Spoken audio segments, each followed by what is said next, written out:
I brought a little footstool to stand on. I'm not really as tall as this, but it makes me much more comfortable, and I'm closer to the mic, so I think if you can all hear me, I will start by, first of all, thanking Harriet for looking after me so well, and Cheryl also in Susanna's absence.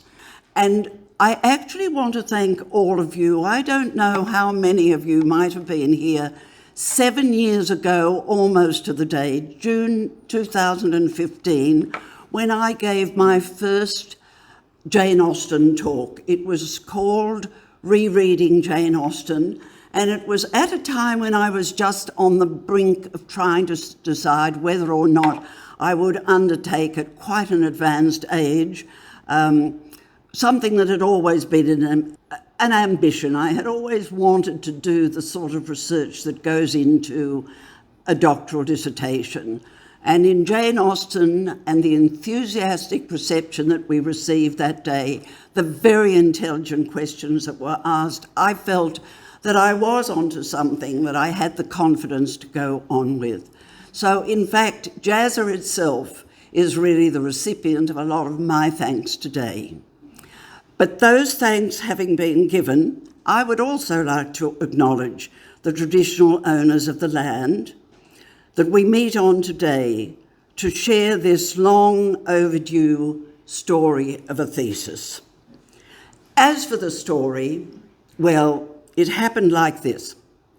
When I decided to embark on a rereading of Austen's major works, the 6 radiant novels, as they were called by the American novelist Eudora Welty, my curiosity was ignited in an unexpected way. My intention had been simply to experience again the pleasure of Austen's fiction. But as I reread the novels, I found myself reflecting on how profoundly my own best view of life, my own love of language and literature, had been influenced by the Austen novels, just the 6 of them that I had read over my lifetime.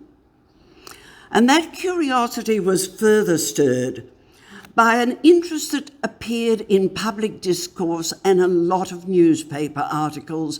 I don't know also whether you remember at that time, Simon Birmingham had become the Minister for Education. And one of the first articles that was written about him, apart from the importance of innovation and enterprise, was the one in which he discussed how bored he had been by reading Pride and Prejudice at school. Well, that was another one of the challenges that really made me feel that I wanted to ask some questions. I really wanted to try to understand what value young people might get in the 21st century in their classrooms by reading Jane Austen's novels.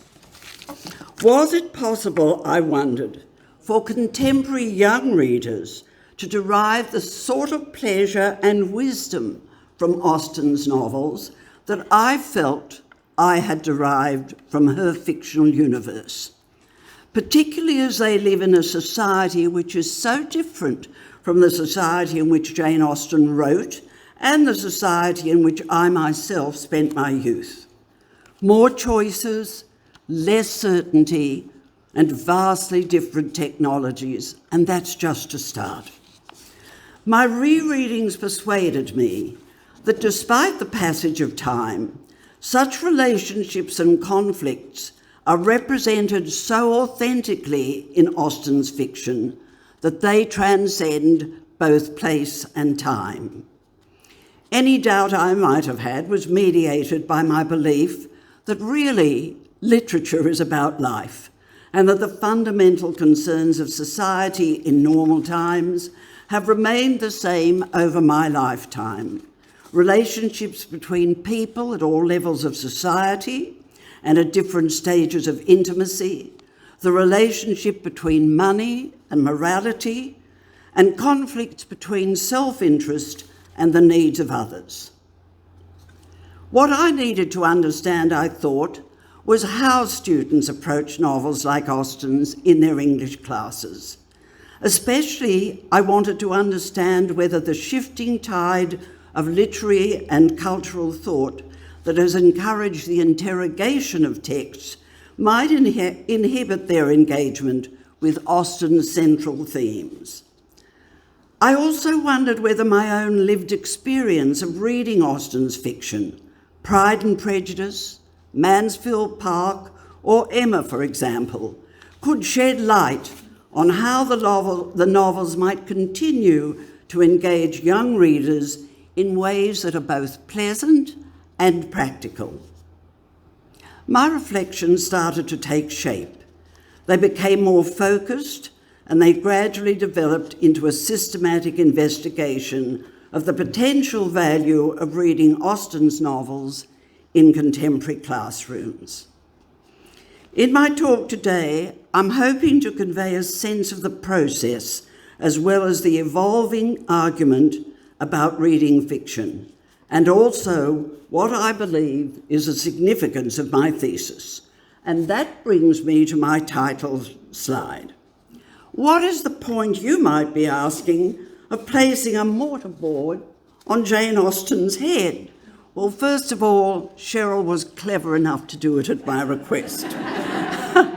But second, the answer that I'm going to give you is both playful and serious. On the one hand, the author's education was probably limited to what she picked up from her Oxford-educated father and older brothers, and from her own reading. Actually, I think she herself would have laughed at the idea of appearing in academic dress. But in another way, the tribute is serious, and I think it's really well-deserved. Austen produced a relatively slender body of fiction, some published in her lifetime and some more recently. But her writing has inspired a huge volume of writing about her life, her times, and her work. Austen Studies, as that is called, includes hundreds, perhaps thousands, of doctoral dissertations. Surely that demands serious acknowledgement. For 2 centuries, Austen's readers have been intrigued by the uniqueness of her language, her narratives, and her status in both high and popular culture.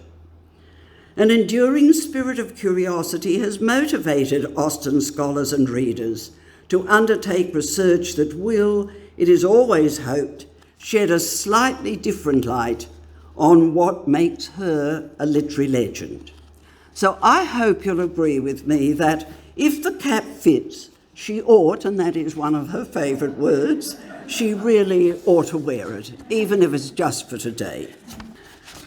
On this slide, you will see a short list of recent titles, thesis titles, that illustrate a few of the perspectives from which Austen's novels have been investigated just in the past 5 years. The first thesis includes what is called a creative artefact, but it's actually a very short novel called Love Tokens, and it explores the possibility that the sister Cassandra Austen contributed to some of Austen's writings. It is my favourite. I really like that whole idea, and the novel is accompanied by a commentary that tells the story of the research and the thinking that went into the writing. The second thesis considers how Austen adaptations bring renewed life and interest to familiar plots, characters, and themes. The third posits that Austen represents different and recognisable types of couples in the novels, from an ideal couple, like Elizabeth and Darcy, to a pragmatic couple, like Charlotte Lucas and Mr. Collins. And the final example focuses on the controversial pairing in Austen's fiction of virtue and Christian love. Originally, I thought of my dissertation simply as a Jane Austen thesis, but it is probably more accurate to describe it as an inquiry into how Jane Austen's fiction might best be read at school to justify, or perhaps to just explain, not only its enduring presence on the literature syllabus, but also precisely why it is considered relevant to young people.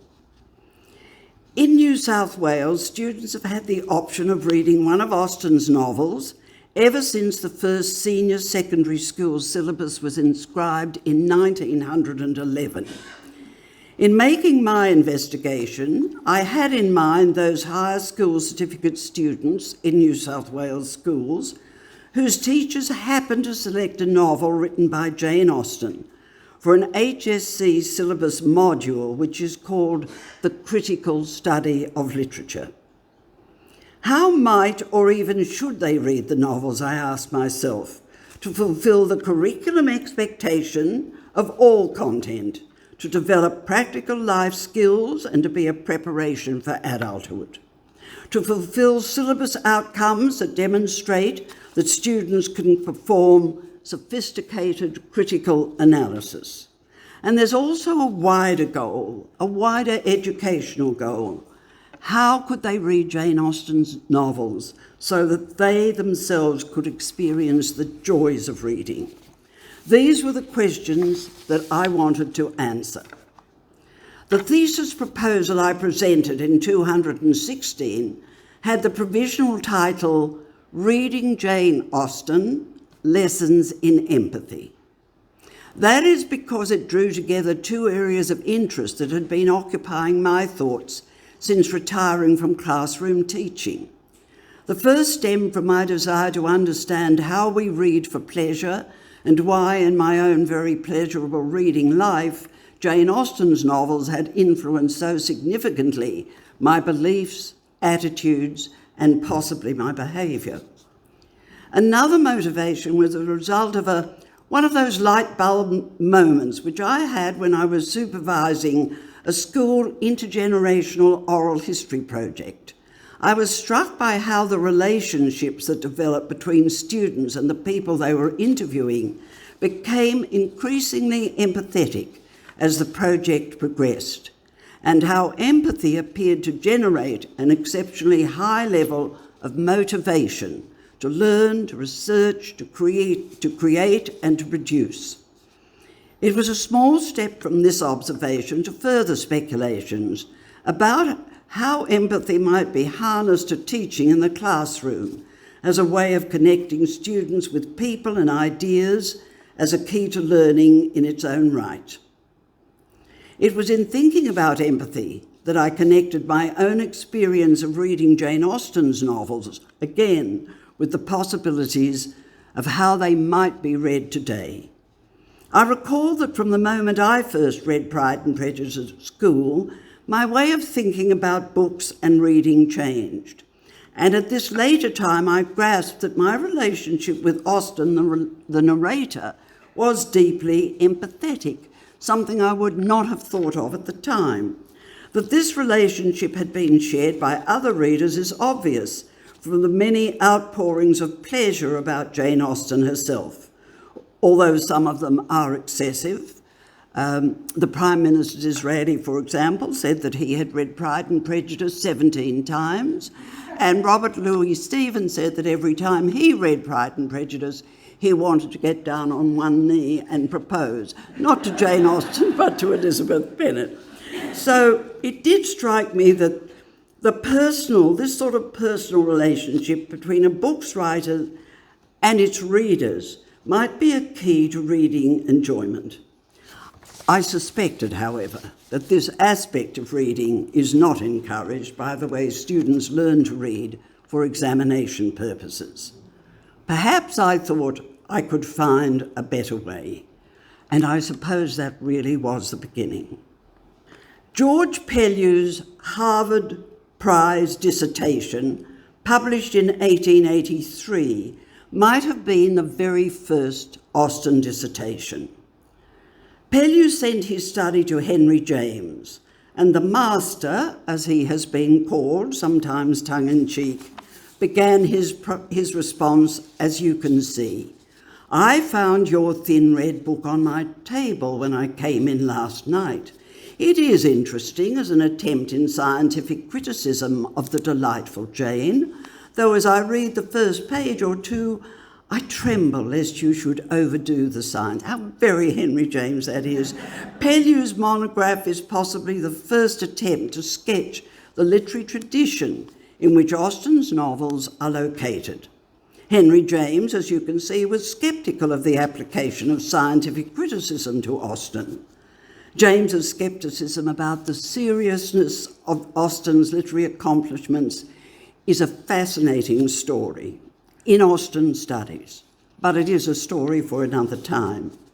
My own dissertation is just one in the long scholarly line that has followed in George Pelew's footsteps. Louise Gluck, a poet who was awarded the Nobel Prize for Literature in 2020, maintains that scholarship goes beyond opinions and beliefs. It is driven by a taste for research, combined with an inclination for meditation. She describes her own method as writing from what she knows and at the same time undermining what she knows with intelligent questions. It seems to me that in this description, Gluck quite inadvertently captures something that distinguishes Austen's literary method and gives it that subtle transgressive undercurrent that Henry James failed to notice in his delightful Jane.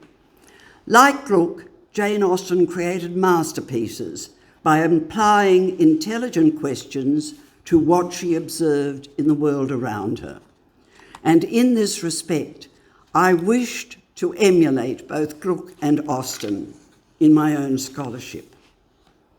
I had been working to develop my 10,000-word proposal into a thesis for 3 years when it became obvious that the original title, let me remind you, Reading Jane Austen, Lessons in Empathy, was not working. And neither was the chosen research method. My supervisor had suggested that my topic was a good fit for her field of expertise, historical curriculum analysis, and that Jane Austen's fiction might serve as a case to illustrate how literature teaching and learning were conceptualised in the most recent English syllabus. Accordingly, I had spent 3 years conducting a survey of literary study and the changing conceptualisation of literature in the New South Wales school curriculum from 1911, the first one, until the most recent 2017 at that time.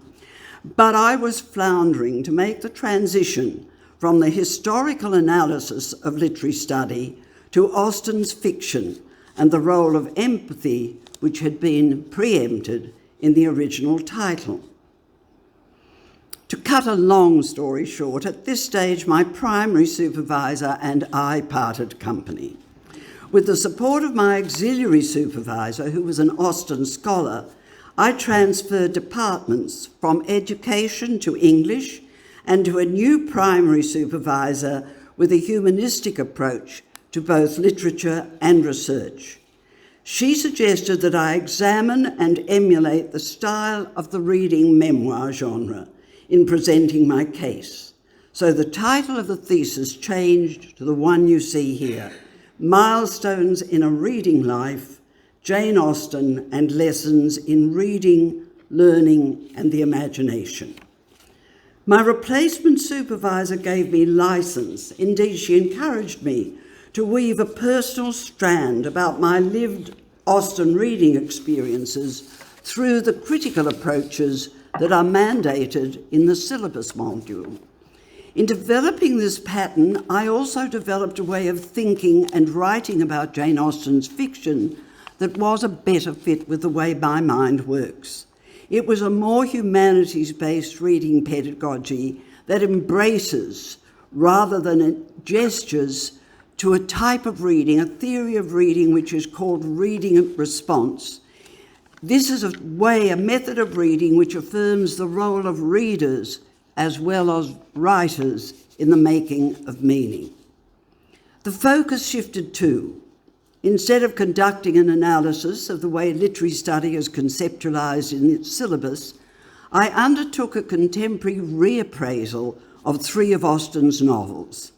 This provided me with data to address a neglected nexus or conjunction in the English classroom, the relationship between reading fiction and reading pedagogy.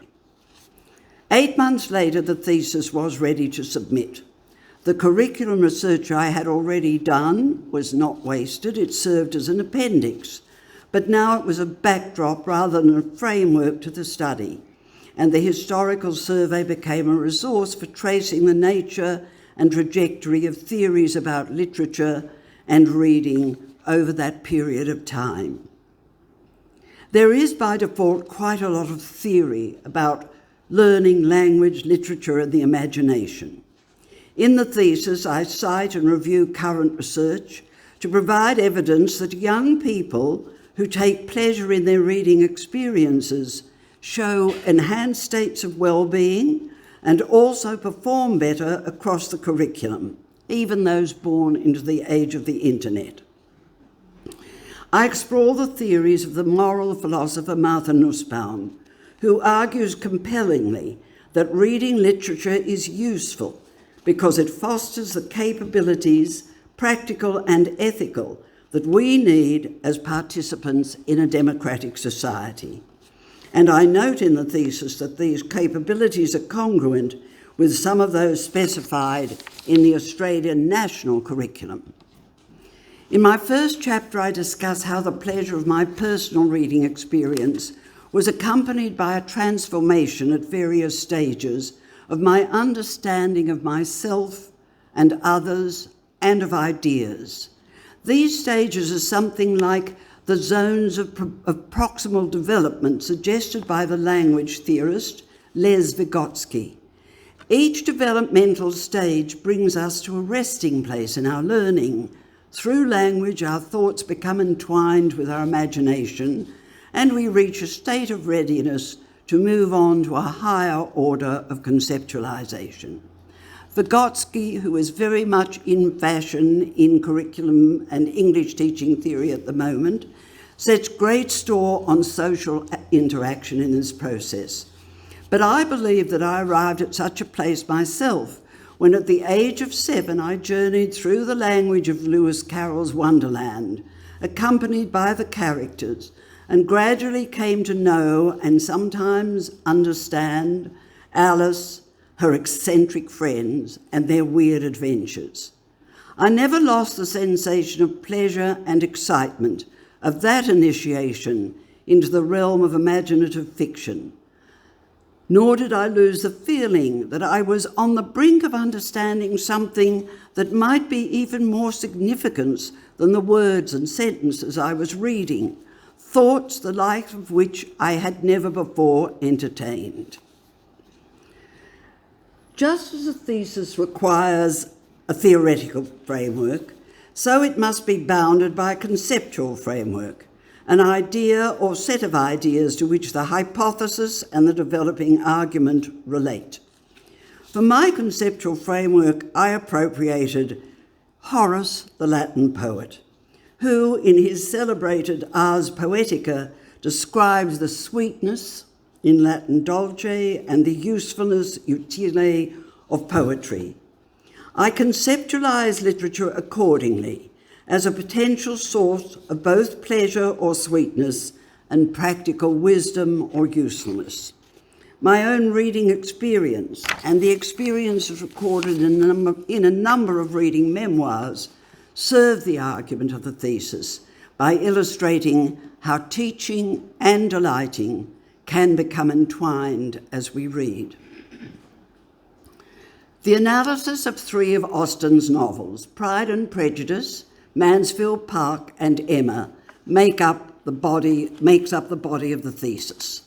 The claim to originality, essential to a doctoral thesis, rests on the development of an approach to reading that blends the lived experience of reading with traditional approaches to studying literature.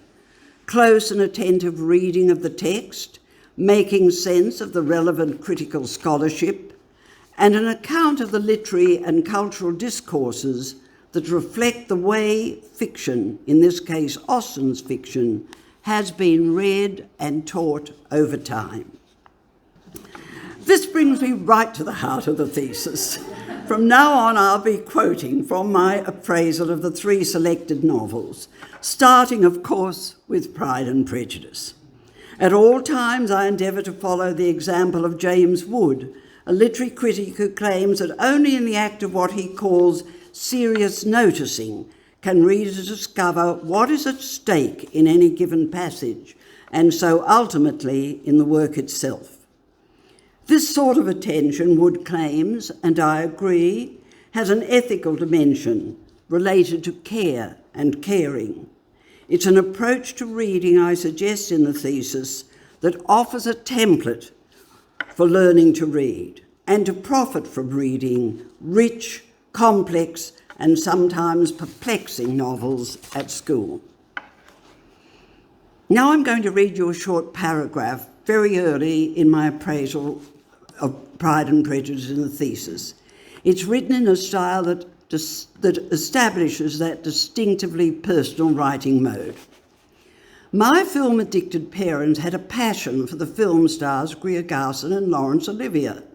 So together we watched the film Pride and Prejudice twice. I doubt that they, my parents, could have guessed my thoughts as I considered whether my mother wasn't just a little like Mrs. Bennet, and my father, well, one could only wonder at how fictional characters could be so familiar. I wondered too how my parents perceived me in their minds. If they imagined me as any of the 5 daughters, I would have liked it to be Lizzie or even perhaps Jane. Although neither was likely, I really hoped it wasn't Mary. The passage records the powerful impact that Jane Austen had on me personally. When aged 15, I viewed the film, the film of the novel, with my parents. Devoney Looser, who wrote The Making of Jane Austen, was one of my thesis examiners, and she commented that this personal anecdote is further evidence of the common misperception that the film before the book is a new phenomenon. She believes that many Austen readers came of age with Greer Garson as I did, just as a later and very different generation of readers have come of age with Colin Firth. In the thesis, I recall my first reading of the novel after I talked in class about the ways in which I thought that Elizabeth Bennet in the film resembles Rosalind in Shakespeare's romantic comedy As You Like It, the play we were then reading in class. And this is another passage from the thesis. I can feel again the push and pull of feelings and thoughts. On the one hand, I wanted to linger as I was reading, to ponder and savour the experience of reading, the pleasure of the language, style, and the inferences to be drawn from the words on the page. But then again, I wanted to speed up my reading, to fly through the pages to the happy ending that I knew was waiting for Elizabeth Bennet at the church door. I lived in an age when every film and popular magazine story touted marriage as the happily ever after ideal for their heroines. Besides, I had already met Rosalind in As You Like It. I had been introduced to her by one of those never-to-be-forgotten teachers that students are sometimes fortunate enough to encounter. And I knew Beatrice and Much Ado About Nothing as well from a dialogue with Benedict that I had prepared for an elocution examination. From their exploits, I understood at that stage of my development that wedding to be the end of a quest rather than, as a novelist critic Hilary Mantel warns later, and I was to discover myself the beginning of a new test. This passage serves to illustrate a reading approach to the novel Pride and Prejudice that is personal. For example, my relationships with a teacher, with learning elocution. It is cultural because it talks about marriage as an institution, and it is literary because it really gives, it conveys the strength and the power of intertextual relationships between different texts. Now we go on to Mansfield Park. When I first read Mansfield Park at university, it proved to be an auspicious choice. I think I discovered things about myself that surprised and perhaps disappointed me, but they helped me to understand who I was in that moment of my life and provided me with one of several profoundly ethical experiences encountered while reading and rereading Austen's novels. But for the purpose of this talk, I have chosen to focus on illustrating how that reading response theory that I mentioned before, how it actually works, how prior lived experience can lead a reader into a powerful connection with a work of fiction. In the thesis, I wrote, "I cannot argue that readers should like Fanny Price, but I wish they would. I want them to acknowledge the unfairness of Tom Bertram's nickname Creepmouse for his younger cousin.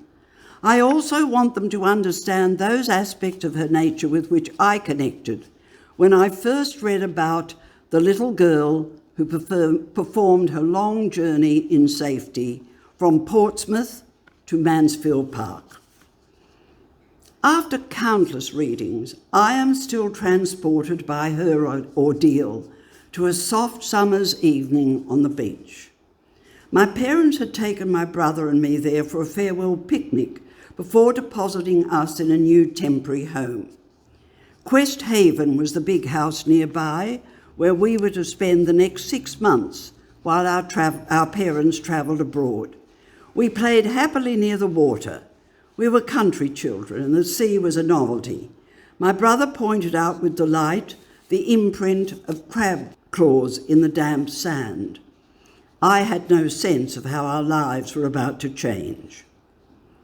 The connection between Fanny, Quest Haven, and Mansfield Park might seem nebulous, but memories of that half year were strong enough to connect me as a reader with Fanny's fictional world. My brother and I, aged 5 and 3, were separated from our parents for a period of only 6 months. The circumstances were vastly different.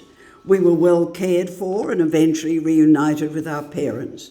But even so, those months shaped my disposition, my personality, and my relationship with my brother, to whom I clung ferociously. Quest Haven, like Mansfield Park, was a hierarchical household in which age, not class, was an inseparable barrier to social interaction. In the sprawling house, there were rooms set aside for different age groups. Toddlers like me, who were called the littles. Children of my brother's age, who were called the middles. And then there were the bigs. Each age group inhabited an exclusive space. Moments with my brother, unless stolen, were few and far between. I was lonely and confused and longed for his company. I crept to the door that separated me from my brother's age group as often as I dared, just to feel his presence, but fear of punishment kept me away as often as not. Years later, reading about Fanny, my heart and mind engaged effortlessly with her yearning for her brother William and her idealisation of Edmund as a surrogate brother. No one was unkind to me at Quest Haven. The food may not have been as delectable as the gooseberry tart with which Lady Bertram attempts to comfort Fanny, but I'm sure it was appetising. Nevertheless, like Fanny, I ended many days' sorrows by sobbing myself to sleep. The Appraisal of Mansfield Park demonstrates how paying serious attention to our personal responses to what is read can give interesting insights into the craft of the novel and expand and amplifying our own understanding of ourselves. One of the thesis examiners commented on the power of the felt connections to Fanny, especially in those remembered stories of the children's home in which my brother and I had spent several months.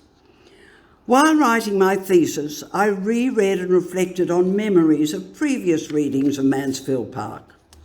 Gradually, I arrived at a different way of understanding how I had become attached to both the novel and the fictional heroine.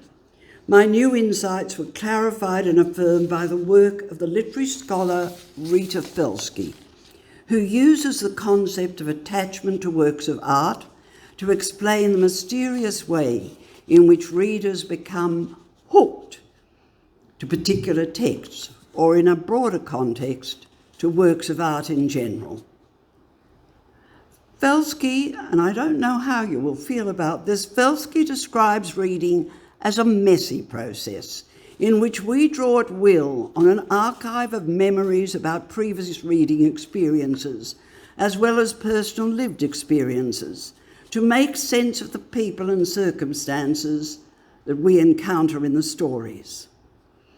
In the thesis, I describe Felsky as the harbinger of a new surge of interest in other ways of reading. She is concerned with developing a vocabulary with which to convey the multiplicity of ways for connecting with art. She makes a case for attachment as a key word for the humanities and a core concept when examining the process and pleasure of reading across time. Felsky's ideas about how we become attuned to particular works are persuasive. She believes that evaluation is inescapable, but she herself is not interested in making distinctions between high and popular culture. I explain in the thesis that Felsky considers reading to be a way of escaping one's milieu and everything it stands for, and also a way of forging connections.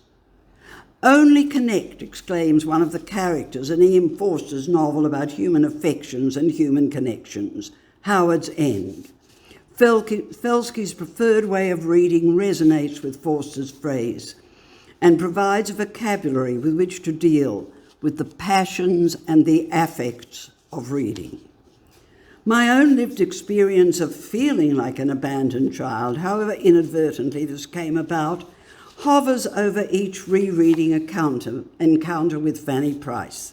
My own memories continue to connect me with her story and with the quality of life that is lived within Mansfield Park. My experiences were less fraught than Fanny's, but once those memories were roused, they inevitably coloured the way I have read and continue to read and reimagine the deeper currents of Fanny's life at Mansfield Park. In the reading method that I advocate, such memories and feelings are acknowledged, welcomed, and incorporated into my appraisal of the narrative.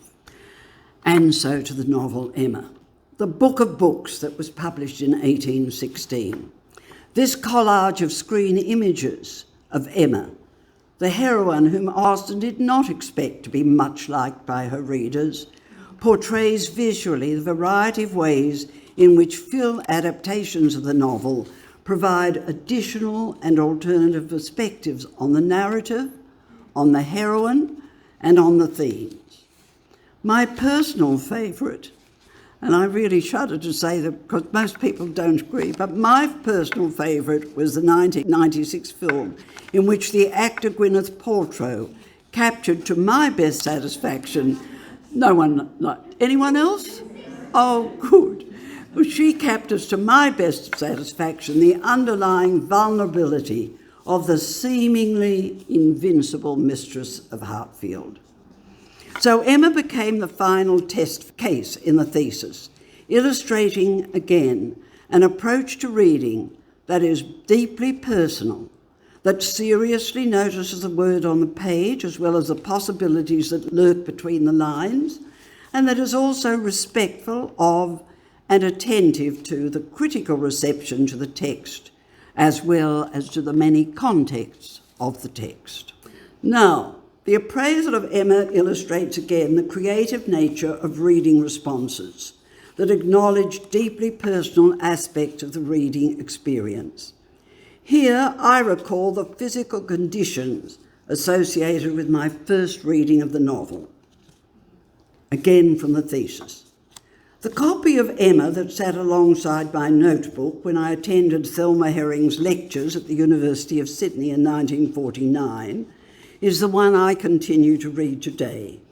It has no introduction, and I now have at least 5 other editions, each with a thoughtful and useful introduction by an Austen scholar. But my original copy, which you see there with its hard covers, faded to just a blush of pink and a little frayed at the edges, is my everyday reader whenever I revisit Emma for sheer reading pleasure. The most significant marking on the first page, perhaps the most significant of the markings dotted throughout the small book, is a circle that I made with my pen around the word seemed in the opening sentence of Emma. Emma Woodhouse, handsome, clever and rich, with a comfortable home and a happy disposition, seemed to unite some of the best blessings of existence, and had lived nearly 21 years with very little to vex or distress her. The discussion continues. I imagine now, although memories have faded along with the book cover, that the circle and the little comment in the margin that reads subjunctive, comma, question mark, / doubt, were made at a desktop in the lecture theatre as I put to use, first use, the deluxe fountain pen I had been given to celebrate my matriculation from high school. With this pen, I jotted down Thelma Herring's comments and observations in a large exercise book.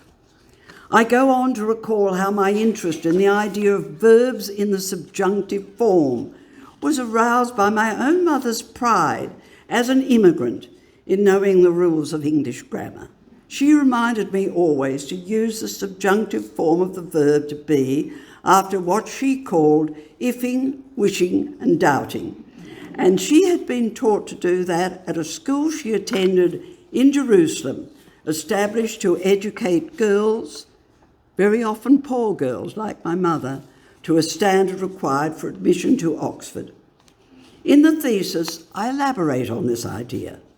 I must then have been prepared for Miss Herring's suggestion to consider that the use of the word seem was a signal of the subjunctive mood and a sign of doubt and uncertainty would be central to my response to the novel. She read the sentence aloud twice, emphasising the word seemed only on the second reading.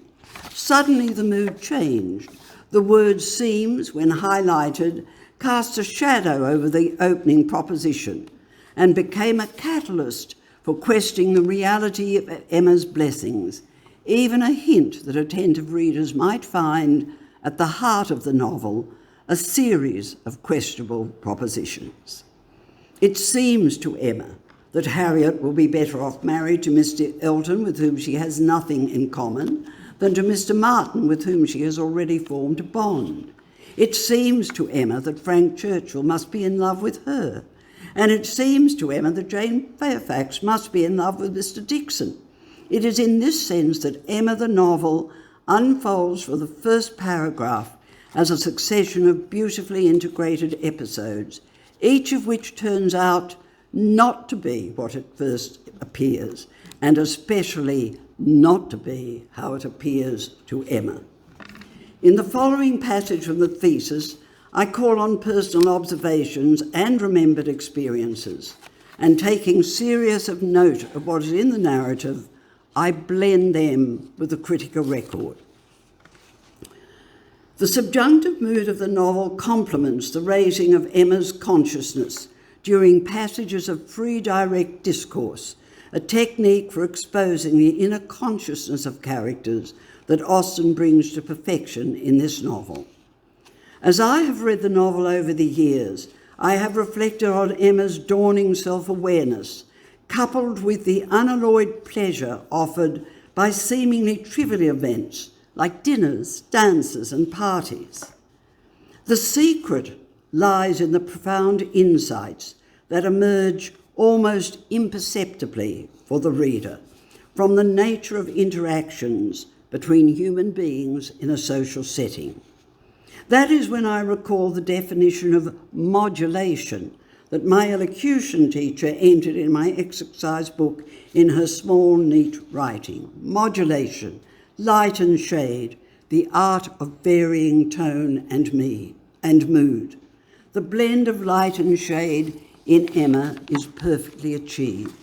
The sparkle that emanates from Emma's life at Hartfield, The sparkle which the most recent film version creates so vividly is modulated by the multitude of unrecognised flaws that critics have identified in the heroine's self-perception. Each narrative twist and turn of the novel is distinguished similarly. The analysis of Emma is also a test case for what I define in thesis speak as a multi-methodological reader response in which the traditionally critical is blended with the deeply personal.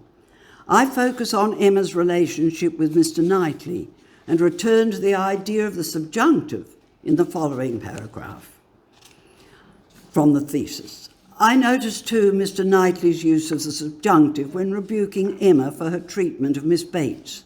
Were she a woman of fortune? Were she your equal in situation? In this case, the subjunctive is also the empathetic. Emma is alerted to her past lack of judgment, to her woeful insensitivity to others. Attentive readers witness the subtle transition of the self-love that fuels Emma's sense of power and has led her into misunderstandings and wrong judgments as it becomes authentic self-knowledge. Her mind ceases to be a hiding place, as one of her critical readers called it, for her flawed notions about other people and about her own ability to read the minds of friends and acquaintances. Knowing at last that she loves her brother-in-law, she dares to take the boldest risk of her life, testing reality and testing Mr. Knightley too, urging him to speak, even while dreading what she might hear. His accustomed reticence produces a beautifully romantic understatement. If I loved you less, he tells her, I might be able to talk about it more. He in his turn learns something from Emma, to value rather than criticise her liveliness and charm, and together they acquire what the critic Lionel Trilling named so aptly, intelligent love, a quality that promises both wisdom and tenderness. The reading method that I practice in my thesis led to an invitation to write a reading memoir in which Austen's fiction is central to my reading life. The Jane Austen Remedy demonstrates in different ways how this approach to reading brings us as readers face to face with the values and social capabilities that have been and will continue to be significant issues in our lives. It is a method of reading that encourages us to take notice of, and often take pleasure in, the unexpected resonances between the fiction we are reading and the life we have lived, the understandings and the misunderstandings we have encountered. It discourages abstractions and theoretical distractions, conditions to which Elie Wiesel, a Nobel Prize winner and Holocaust survivor, attributed the failure of education to teach young people to embrace humanistic values, an education which he speculates might have disposed a nation to recoil from the idea of participating in a national genocide. My own feminist consciousness prevails in the multi-stranded reading method that I demonstrate. This encouraged me to move beyond the education of Austen's heroines to a consideration of what a reading education is, of how we come to know what we think we know, of how and what we learn from others. When we respond to what we read, both creatively and critically, there are enhanced opportunities, I argue, to develop the skills as well as the ethical and social capabilities that we require to find and sustain our bearings in a complex and often perplexing network of values, institutions, and relationships. These, it seems to me, are good reasons for and good ways of learning how to read at school, or indeed at any age. And that is where, for better, richer, wiser reading. I rest my case. Thank you.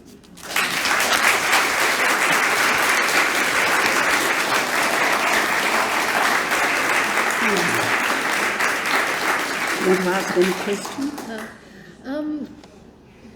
Thank you, Ruth. That was absolutely fascinating. Yes, we do have time for questions, but I would like to take advantage of me being up here to ask the first question. Of course. Which is, I'm interested of the three novels you chose. I'm guessing because of the point of your the direction of your thesis, it's because they had the most resonance with your life. That is absolutely right. Although, well, that is what I thought at the time, but I always feel when people ask you which is the best or which is your favourite novel, it's actually not the one you're reading at the time, it's the one you're thinking about at the time. And I guess I think they fitted best into the way I had, particularly Mansfield Park. That was really there was no way I was going to do without Mansfield Park or Pride and Prejudice. The rest, I would have liked to do Persuasion, but then I was able to do that in the book as well. Right. Any other yes? Did you find that when you interviewed teachers that they approached Jane Austen in much the same way that you do in their teachings? Well, now you've actually hit on the source of the problem I had with my thesis supervisor. I had not been in the classroom and I was not prepared to do, that was not the sort of research I wanted to do. I actually didn't speak to many teachers.